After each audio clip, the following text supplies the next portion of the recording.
Hello everyone, welcome to our community Variable X. Today, in this video, we are going to download VS Code for macOS or Windows. Let's start with installation. Go into your browser and inside Chrome, we are going to search for Visual Studio Code.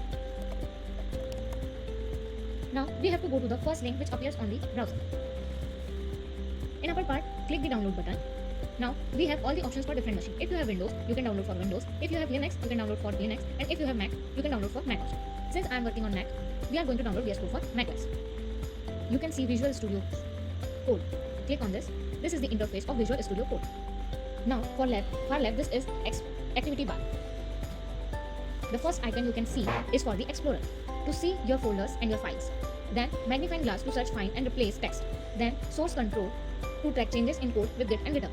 Next, run and debug to execute code and debug it using breakpoint.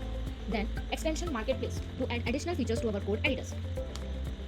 Some important extension we have to download. For language like C, C++, Python, extra support is needed, and that's where we could use an extension. For C, C++, we have to download this extension.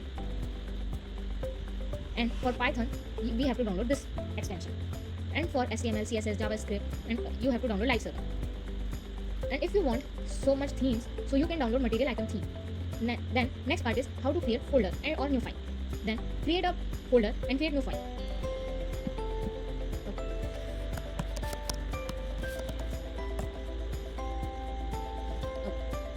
Index.html. Let's write a code.